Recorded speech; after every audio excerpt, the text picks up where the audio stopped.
We're here today with an awesome panel. I will introduce them first. Kevin Hartz, currently the co-founder of A-Star Capital, was previously co-founded Eventbrite and Zoom. I guess he's been doing this through all the bubbles and bursts. Zoom started in the middle of the dot-com burst, and then Eventbrite obviously had to deal with the great financial crisis and the COVID crash. So we'll have lots of interesting kind of lessons learned and things like that from his vast experience. And then secondly, we have Susan Lyne. Susan's currently the managing partner at BBG Ventures, a New York-based early stage fund. Previously, she was the CEO for a long time for Guild Group. Is it true, Susan, that you joined them on the day that Lehman Brothers collapsed? All right, so I'm sure that was a great time to join. And, also kind of rode that wave and has worked with lots of companies, including being on the board of director for GoPro. And I think they had a lot of kind of fun ups and downs during the COVID crash as well. So anyway, we'll have lots of interesting insights. If anyone in the audience has questions, feel free to drop them in the Q&A. I will either get to them at the end or kind of throughout. But yeah, I think we can get started. I guess I feel like this downturn has been much closer to the kind of dot-com bubble crash than the great financial crisis. Kevin, as someone who kind of tried to do a company at that time period and lived through it, do you feel like a similar kind of feeling about it, or do you think it's got a very different makeup? Good question. Just to give a little bit of background, I've started 3 companies, and the first was a very modest. Was a modest exit in the late 90s, and got lucky. Took those gains and rolled it into a company, a late 90s.com, which pretty much everyone lost their money. In my case, it happened to be Peter Thiel and Max Levchin starting PayPal.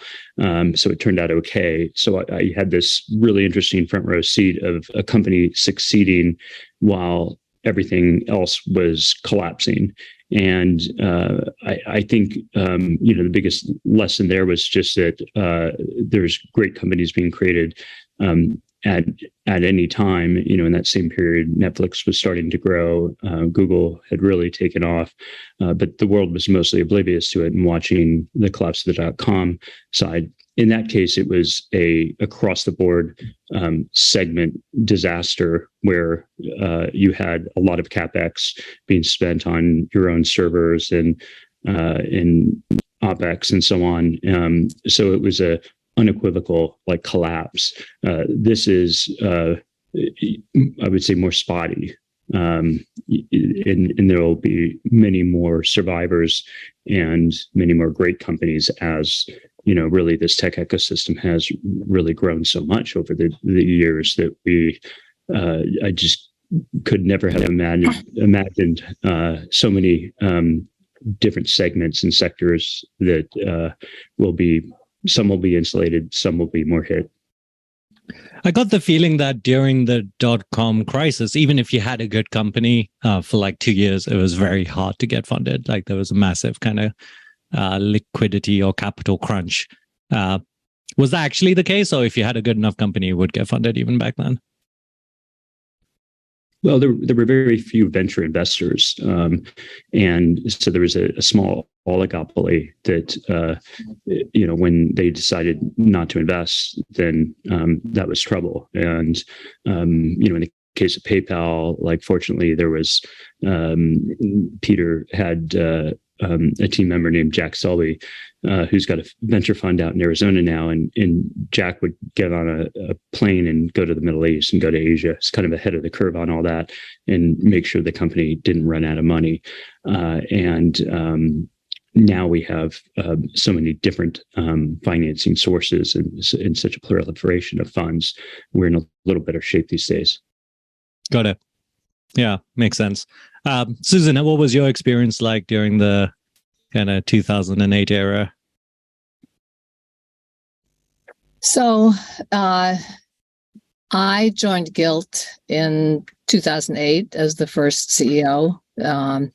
And Gilt was one of those companies that actually benefited from that downturn.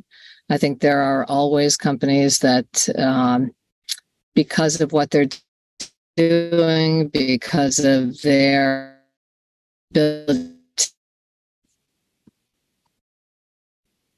of that turn, end up having an advantage during at least a certain portion of time. And for us, it was that there was just a ton of inventory out there that couldn't be sold. So, Gilt started as a way to rethink shopping. We actually programmed sales every day. So we claimed a time period, and made a couple of promises to our customers that we would have a limited number of sales every. There would be limited or at great prices, and you were going to have to move quickly to be able to actually buy something. So people used to talk about winning something on Gilt as opposed to purchasing it. And for that period of time during 2008, 2009, even starting into 2010, we were able to get access to inventory from amazing brands at kind of crazy prices. And we were able to pass most of that savings on to our customers. So I guess one of the things I would say about that period of time is that it did teach me that downturns are not bad for every company. I mean, actually, Zoom is a great example of that, right? During the COVID downturn, Zoom became just such a key tool for everybody that they clearly benefited heavily from the fact that people were home. I think the other piece of it, and we see it with a lot of companies coming out of COVID, is that you can get comfortable with the idea that this is how the world is. Sorry, a misclick. Carry on. And not realize that conditions are changing, and that you should maybe rethink part of your strategy. Kevin, what is the psychology of the team like during one of these downturns?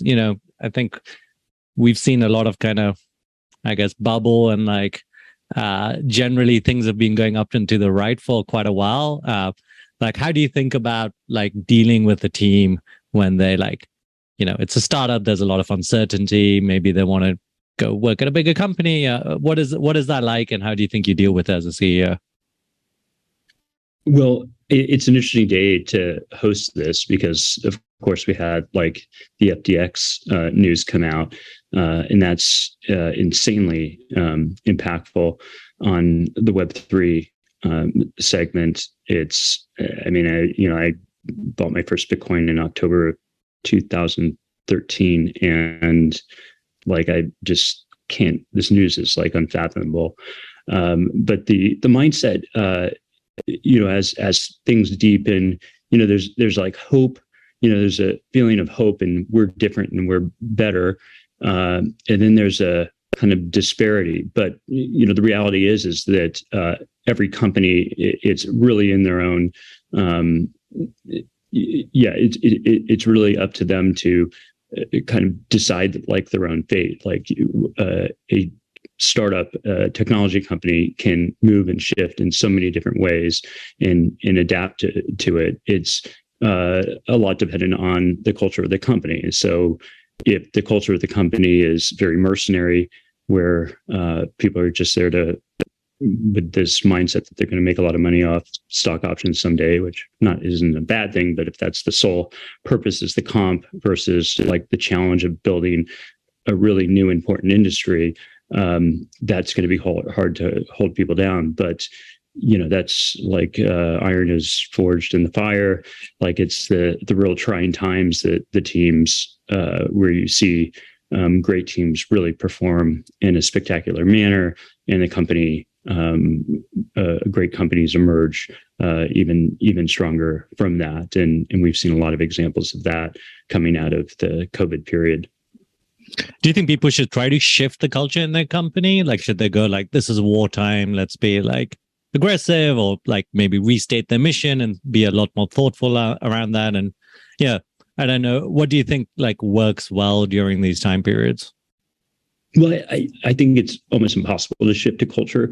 But if people are mission driven and, they're there to be a part of something greater, then they will really work towards that. If not, they can either kind of coast along until things fall apart or they get laid off or leave and find another job. But it is a time that, one sees like the dedication and drive of a great company.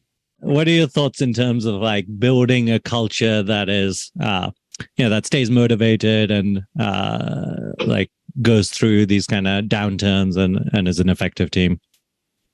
Yeah, well, I would start by saying that I totally agree with Kevin that you can't start to build a culture when there's a problem, right? If you haven't built a strong culture to begin with, it's going to be really hard to get through a downturn like this really successfully.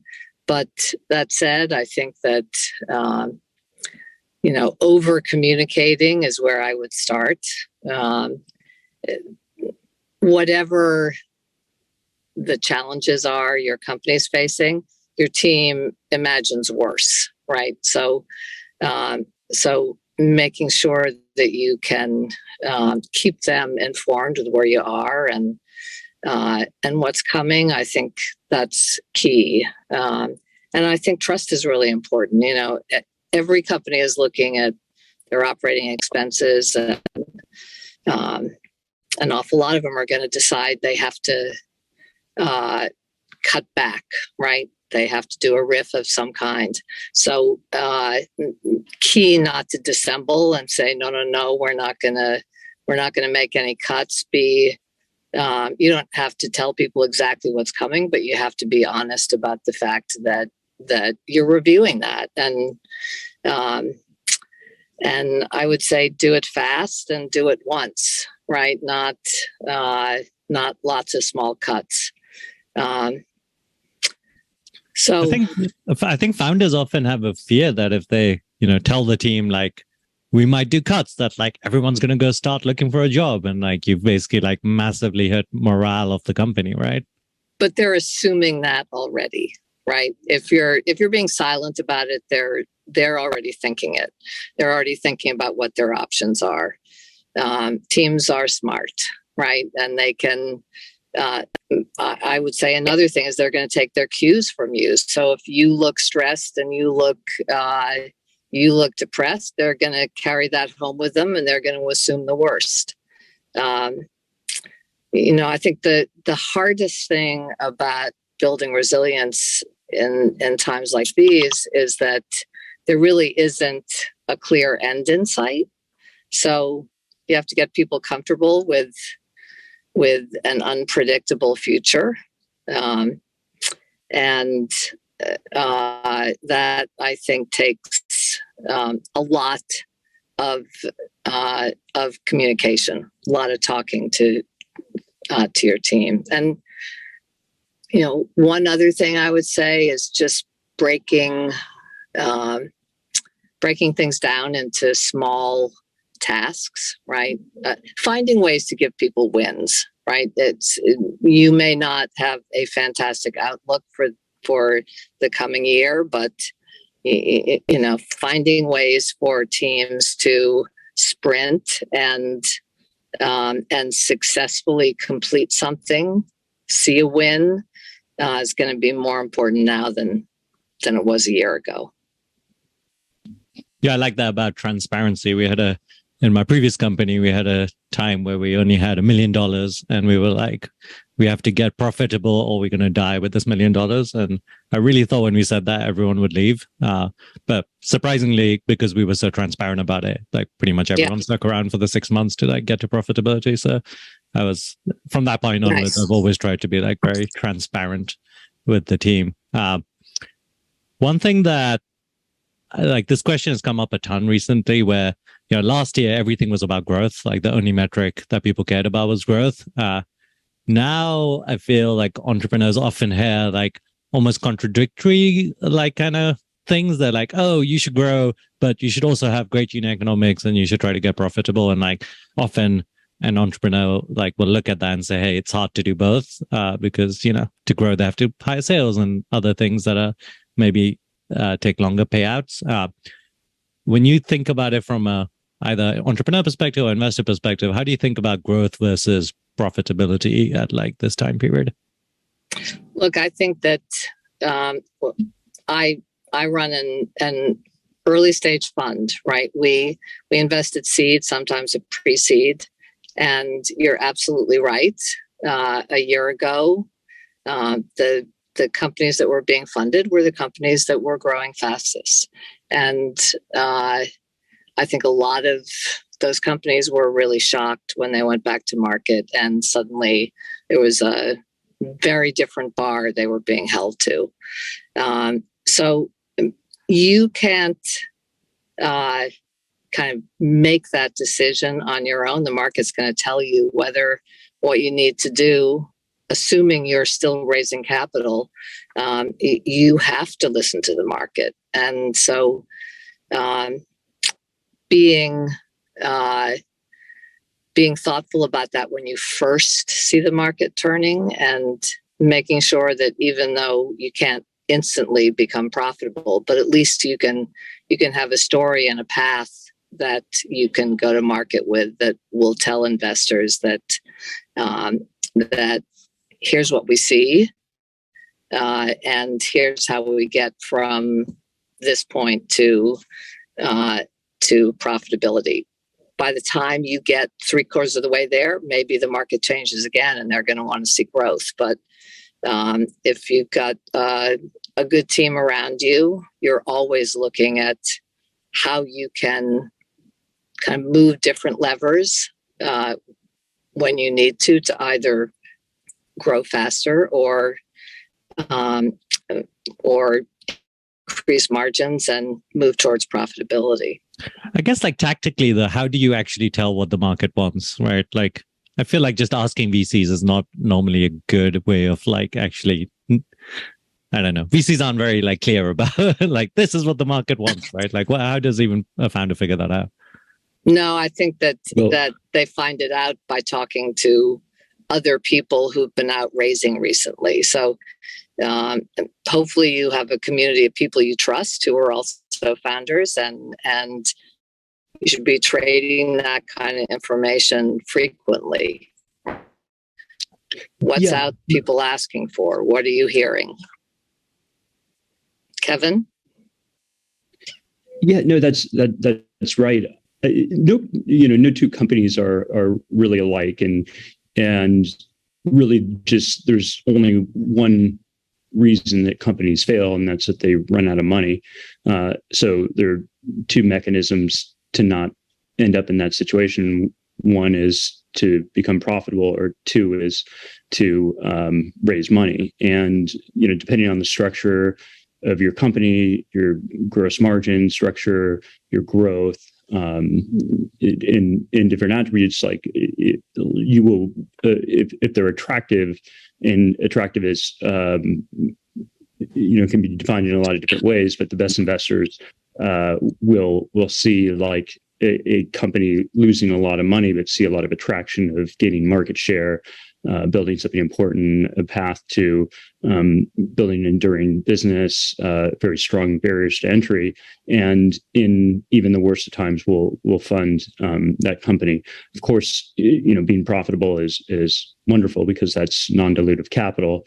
But I like there is this message like get profitable don't spend. I mean, I find the irony of it is that Eventbrite is cash flow positive. We're growing over 40% year on year from a couple $100 million high margin revenue base, yet we're still valued at 2 times cash in the bank. So, when I see a situation like that, like, my sense would be, and I'm not the CEO, my wife, Julia, is the CEO, and she's definitely a better decision maker than I am. But my sense would be like, well, why are we profitable if we're not even going to be valued, very highly? So let's dig in and gain market share more quickly. So there's no, I think, there's kind of macro winds that blow the way of one way or the other, and it's not right for everyone. Just as, and Susan pointed out, in the case of gilt, like, why would you take your foot off the gas on acquisition spend, for example, when you see this big boom? And I love the gilt like product and bought on it all the time during that period of the downturn. And just similarly, we were all told to pull back heavily during that 2009, 2010 crash. And, in the case of Eventbrite, that was, the business really clicked and took off. And I think even better example was that this was all predicated by this housing collapse. And there was a company called Trulia. Pete Flint and Sami Innington were the 2 founders of that business. And, I was concerned they would be in a lot of trouble during that period of time of a housing bust of that magnitude. But consider us a relatively small company with an efficient product growing into a massive market opportunity. And they had tremendous growth during that downturn. I guess like the question ties down to is what kind of runway should a founder have, right? Like, it's often, okay, should I grow a little faster, but it contracts my runway to 12 months instead of 2 years? Do you have like guidance that you would give founders in terms of like, this is the runway you should aim for in this kind of downturn? Well, it depends on the results coming. Like, if there's not product market fit or even not a product to market, you want to have a longer runway. But as you tick off, certain measures of success of growth and acquisition and understand the formula of what builds a company, then you can extend or then you can shorten the runway to step on the gas and grow the business. So, if I'm a seed stage business that hasn't launched yet, being a little more conservative is the way to go, because you may not get another bite at the apple once you get live and you don't get product market fit, which often happens to most seed companies. And if you feel like you do have product market fit, like you would say, as long as you think you can get to fundraising milestones, like, be fairly aggressive about it. That's my thought. But also communicate that to your investors. Like, this is what you're targeting. And then when you achieve it, you've actually set out and done what you've said you're going to do. And that goes a lot of way towards a raise. Got it. As investors, how have you changed what you've been doing throughout 2022? Like, how are you investing? Have you changed the type of things you invest in or valuations? Like, how is this going to change your behavior? Go ahead, Susan. So for us, I would say, first of all, we slowed our pace just to see if we could get a handle on how valuations were changing and successful going forward. The first thing we did was to make sure that our current portfolio companies had the capital they needed in order to get through, let's call it 18 months. Not all of them are going to wait that long. In fact, we've had a couple of companies go out and successfully raise in the last few months. But as Kevin said, the worst thing that happens to a company, especially a promising company, is just to run out of capital. So making sure they had what they needed, either through external raises or in some cases internal raises. We've done a couple of seed pluses or bridge rounds that would enable a company to get an extra 8-10 months, because we know how they're pacing and where they're going to be by the end of next summer. And so our first priority was companies that we already invested in, already owned equity. And looking at new companies, I think we've probably made 5 or 6 investments this year, which is down from maybe 9 or 10 last year at the same time. Some of them have been opportunistic in the sense that we've actually been able to invest in companies that were a little further ahead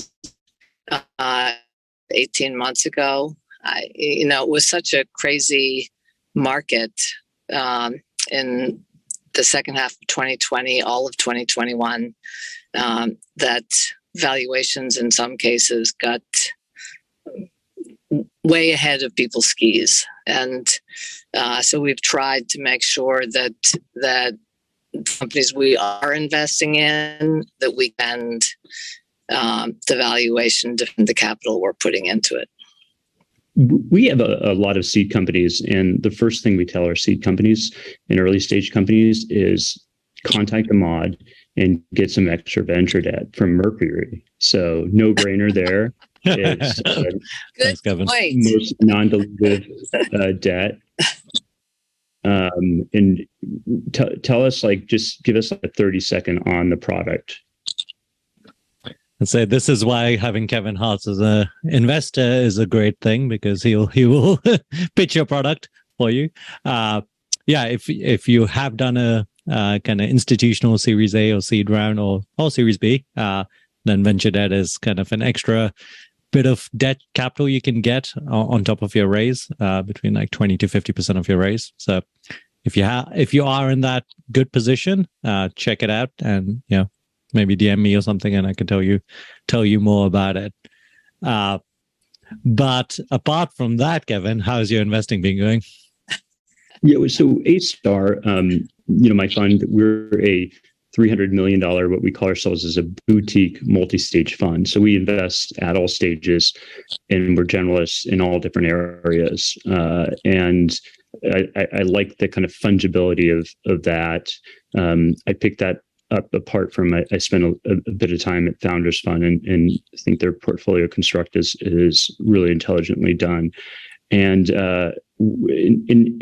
it works. We feel it works in our favor, as we saw the fundraising bonanza of 21, where every growth company raised around an astronomical price and just doesn't need capital, or the few that do are really distressed, and so that really has just dampened the growth market. And so we immediately moved down to the very early stage pre-seed and seed, and have been very active there, and actually have picked up our pace of investing in the pre-seed and seed. And we don't look for segments, but we do look for, we love this kind of N of one. So, an unusual business where you just don't see others anything like it. Airbnb, I had the good fortune to be a seed investor in Airbnb, and there was just nothing else out there like it. I had the fortune to be an investor in Mercury, and through SAR, and Mercury, it still feels like you're an N of one. I mean, obviously there's Silicon Valley Bank, but you feel like it feels like if we go through a continuing winter, it's going to be like you're going to be like truly during the like downturn in capturing market share. So anyway, we picked up our pace, and we like areas that are have the brightest founders, and we're looking a lot at the Web3 space and investing more now in Web3, even after SBF and FTX and all these issues happening, because we are big believers in the space. And so we can really find that talent, and it's not as competitive. The AI space so quickly became immensely competitive. It's like the new Web3 space of the last 2 years. But there is an incredible amount of talent in that space. We're looking across the board, and we're also not geographically constrained as well. When you talk to a kind of seed stage company, do you tell them like, hey, I felt like a few months ago, everyone was like, oh, wait for the summer to be over and then raise. And I feel like the new advice is mostly wait for the 2022 to be over and raise in 2023. Are you telling people to just like, hey, if you're ready for a Series A, just go raise it now? Or like, is there some sort of hope that like 2023 has a turnaround quickly? I'm always like kind of, I have a friend who's very good at macro, and I'm not, so I can't predict the macro future, economic future. Strange things happen. Russia invades the Ukraine. Results in political elections. Like these are all very hard, like strange movements of the Fed Reserve. So a company has to be able to kind of live on its own. And if a company is ready for a Series A, and has, the metrics is a certain amount of revenue, a certain growth path, a certain unit economics, then they should get out and raise right away, rather than kind of rolling the dice that things will be better but could be worse. Is really my philosophy and our fund's philosophy. I agree with advice, that. Susan? I think I actually think that that Kevin's exactly right. If you have the numbers and you're ready for a Series A, and you feel like it's time for you to put your foot on the pedal, then you should go out and raise now. I think that that the one issue is that I think the bar for Series A has definitely changed some. Used to be that you could go out and raise a Series A with, $1 million to $2 million ARR. But I think that's 2 to 3 is probably a safer number at this point. And that's not crazy. So I think there's plenty of companies that are more than ready for that moment. We've got a few companies that know exactly when they're going to be going out for their Series A, early Q1, end of Q1, because they know where their numbers will be then. And I would never put off doing a raise because you think the market's going to be better and you're going to get a higher valuation in 6 months. Because you're just losing that time to grow your company faster. Is there like a minimum monthly growth you need alongside that kind of revenue metric? I know there's no perfect answer. Yeah, I think those numbers change all the time, and there are multiple things people are going to look at to figure out whether or not this is the right company for them as investors. There are lots of moving parts there. But if you've got 2 or 3 of the 4 or 5, and you can go out with a strong story, I also agree with Kevin that that going after companies that there aren't, a dozen lookalikes is a good place to be right now. we spent a lot of COVID thinking about what was changing and where new opportunities were emerging. Got very interested in deskless workers or essential workers, frontline workers who have gotten virtually none of the software development, software investment of the past decade. So, huge opportunity there. It's 80% of the global workforce and 40% almost of the US workforce. We got interested in solopreneurs and the kind of one-man business or one-woman business that a lot of people started during COVID, and that has continued to really emerge as a strong area. Again, not a lot of companies have built software for that very small business operator. So lots of stuff that I think is really at this moment. I guess those were like your COVID thesis. Has there been like new things that have emerged in the 2022 kind of crash that you think are like, oh, these are really interesting opportunities? I guess Kevin touched on AI. Yeah, well, I think AI is becoming a part of virtually every company we look at. I think it's just going to be very hard to build a long-term defensible business without having that AI layer somehow.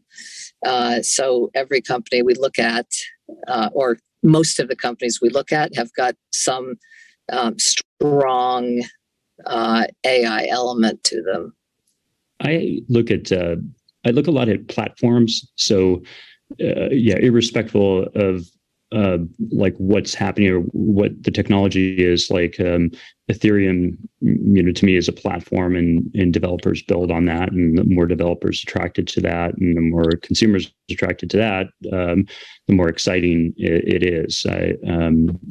This is kind of age-old tale of Bill Gates creating DOS and then the Windows operating system and building the personal computer business based off that, or iOS launching with the first iPhone in 2007, and all the great companies, the Ubers and Airbnbs and so on, that were built off that. So I think that it almost is separated from the macroeconomics of like what platforms are available or emerging at this time. And there's kind of more platforms emerging than I've almost seen, and that seem to be of significance to build not just great companies, but whole industries. And so whether it's GPT-3 and language on the text side and language side, and you have like the first glimpses of Jasper, the copywriting business that grew to 100 million in very little time,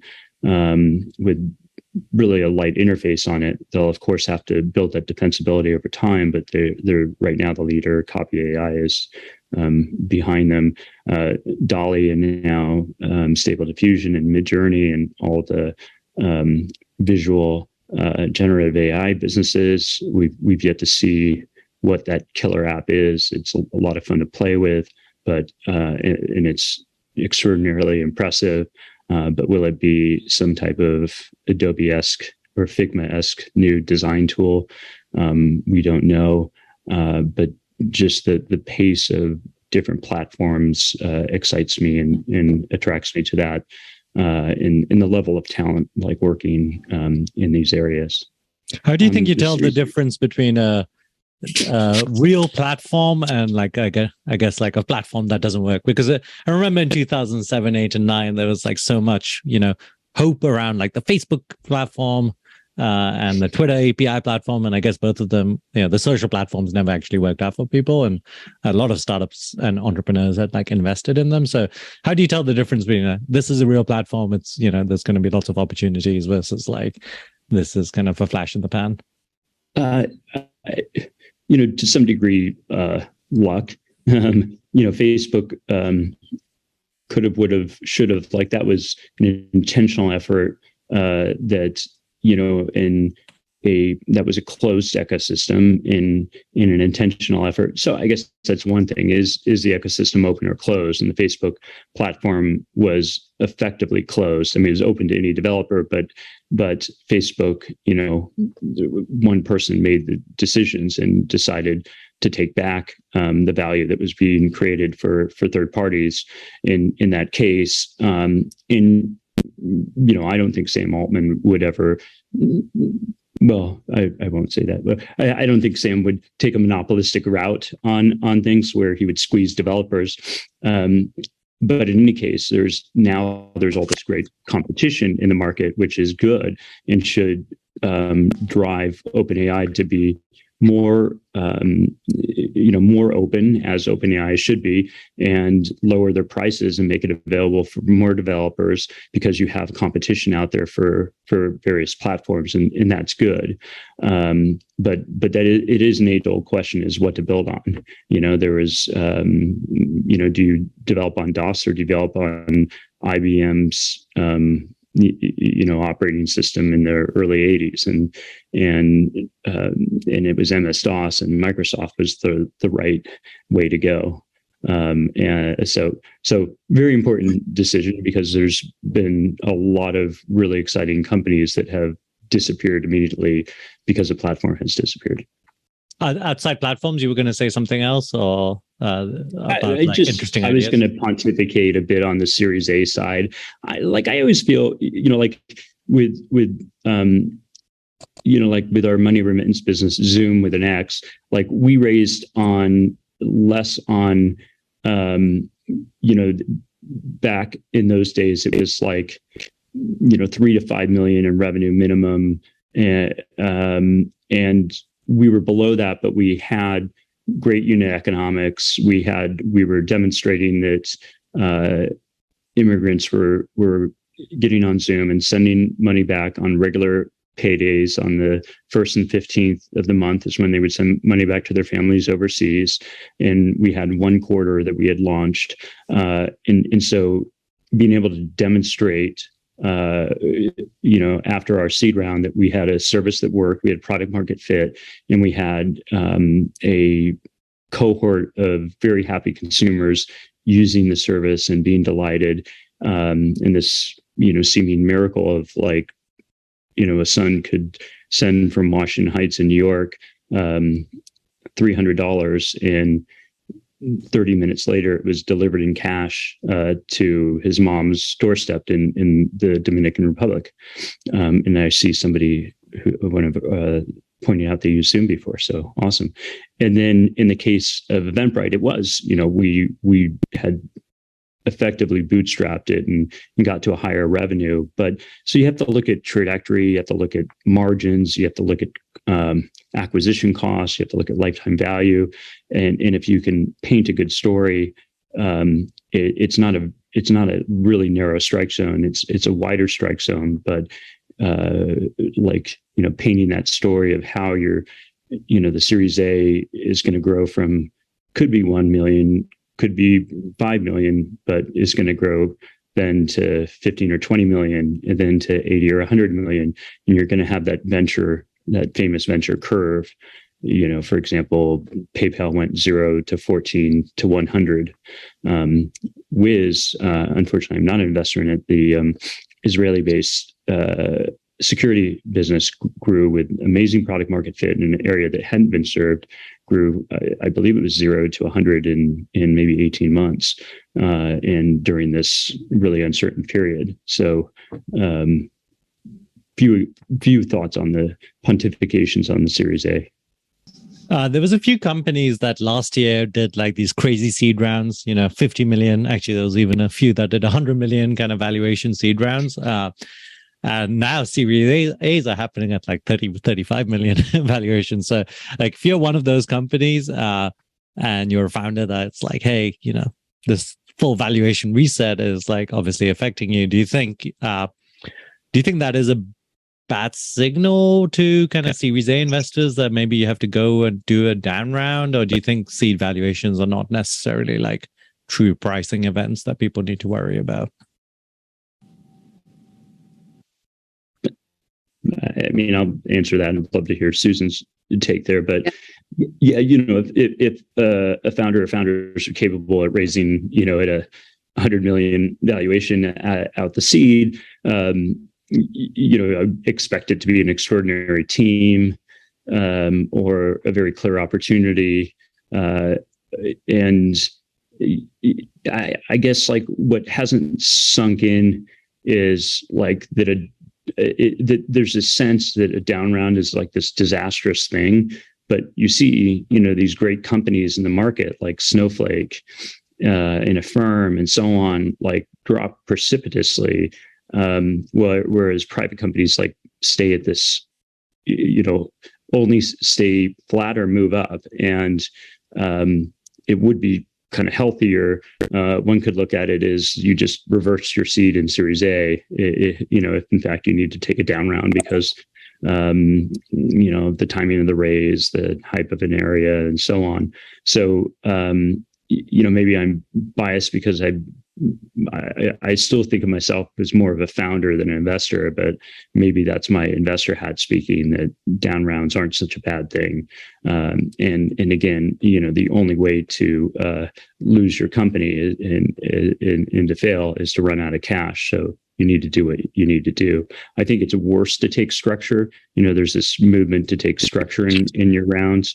And by that, I mean, like you do your Series C with 3x liquidation preferences and all these weights that if the company does end up in a place where it has to sell or so on, the employees and the founders may walk away with nothing. And thus, I think a cleaner, lower price is better than a highly structured round. One of the issues is so many seed rounds were done as safes, right? And safes actually like some of the worst instruments in down rounds, right? Because they're considered like full ratchet, right? Like you basically get like the valuation of the new thing. So if you'd raise 10, 15, or maybe 20 million at 100 million, and now you raise another round at a 30 million, you're kind of screwed, right? That's like maybe part of the issue. Sorry, what were you going to say? Well, usually there's a discount in there too. So there's that protection. I would say Kevin's point about structure is so accurate.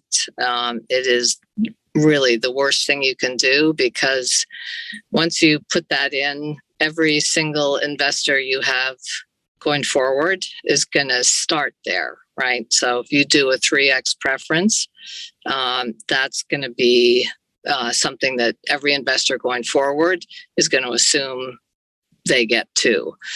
I guess like actually, Kevin, I do feel like the safe thing is kind of an issue for people, right? Like if they did raise a lot of money on safes and that didn't convert at a price, like that's probably one of the reasons people think about structure. Yeah, I mean, we were all conditioned that safes are so great, like it's this great, perfect instrument, and it was for the last 12 years. But in this environment, it can be haunting. I think if a company is like earnest about it, and the share and the investors really care about building a great company, and the leadership wants to make things work, that they'll resolve things in an amicable way that won't just screw the employees and everyone else. So what happens if you did a priced round previously, let's just say 100 million valuation, and now you're doing a down round, do the previous investors let's just say they bought 10% at 100 million, do they just keep 10% of their shares at now like a new company that like the company's now valued at 50 million, or do they actually end up getting more shares because it's a down round and like most of these price rounds have like some sort of protection in them?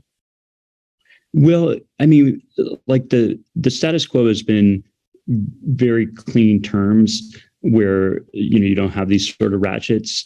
And so I would expect in most cases where there's a price round at say 100 million and a down round is done, it's just like buying 100 shares of Snowflake at $100 a share and it drops to $30 a share, like you just lost that value. But do understand that there are investors that put these clauses in that you never think will come to fruition, and sometimes do, and like, oh my God, then you got a little bit of problems. But it's just a message to the teams to make sure they understand the financings. Yeah, and it might be worth actually maybe doing a price round, a small-ish round, just to try to convert the safes at a higher valuation right now, if you have that option. Like I know a few companies have done that, just like a round that's priced just to convert the safes. Although I guess your safe holders might have some issues with it. Yeah, I'm not going to like condone that or anything else. Yeah, talk to a lawyer. Usually, there's a minimum amount for conversion or so on, but that's a clever idea. In the end, like a company is going to be successful or not, and so you want to keep like your investors rooting for you and pushing for you, and do the right thing and build a great business. Yeah. Someone's asking whether if safe is not good, what is the recommended instrument? I actually think safes are okay still. It's just if you're going to do a massively overpriced seed round, then you probably don't want to keep it as a safe only. Like this. It's actually the only place where I think safes are challenging is when you put safe on top of safe on top of safe, and then once they hurt, you can be surprised by how much equity you've actually given away.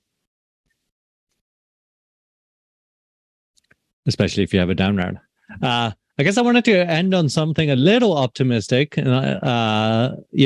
What is it, do you think, about kind of these periods where a lot of like companies kind of come out of them and I feel like a ton of the iconic companies that have happened in the last 4 years have come out of downturns. What would you say are like 2 or 3 reasons that like often that happens and presumably will happen again? Susan, you're up while we still got you on your connectivity going. Would say that one of them is that you get very resilient founders who are willing to build during a tough period of time, and I think also people can sometimes see an opportunity that might not have been as clear in an earlier time, and emerges in part because of that downturn. But I think the key piece of it is really that great founders are the ones who end up succeeding during a downturn. I would say that. Did I lose you again? I'm going to have to sign off because I have a board meeting. And apologies for my bad connection. But yeah, great to meet you too. It was great having you, Susan. Good luck with the board meeting. I guess let's finish it off, Kevin. What were you going to say? Okay, I'll bring it home. And that's simply that we hear over and over, oh, the downturn is such a great time to take advantage. It's entrepreneurship and building a company, Immad knows better than anyone else, is about just clever hacks and doing things that, that like, in a sense, you have so many more opportunities now in the face of a downturn, whether it's the lessening of competition or more talent available on the market. The age-old example of Apple really leaning into downturns to gain market share, increasing their ad spends, especially in the 2009-10 period, was critical for them to really propel the iPhone to where it is. And so finding like how you can, it's not a downturn for you. It's a downturn in the economy, and it's a change in the economy. And so you look for ways of how you steer through it and set yourself up for greater success over the long term. So I get giddy and excited for periods like this because, I don't want to sound like caustic, but this like, startup tourists, it was easy to come into the market and you have your Ivy League degree and you would have probably gone to McKinsey or Goldman, and instead you go and start a company because you can raise 5 million. Like those days are gone, and it's those that really want to build that are in this game right now. And I wish everyone here the best, and so excited for Mercury Bank. Thank you so much. The team, it's amazing what you've built in such a short period of time. And these should just be held by Immad all the time, because he's a better founder entrepreneur than like 99.9% of the blowhards out there, myself included. No, I think Kevin is definitely way more experienced and way more thoughtful than I am. I really appreciate your time, Kevin. This is a great chat. We're going to release this on YouTube and all the other channels. So you can, if you missed some of it, you can follow up there. But thanks for coming, Kevin. And thanks to Susan, who is at a very fun board meeting, I'm sure. Bye, everyone. Cheers.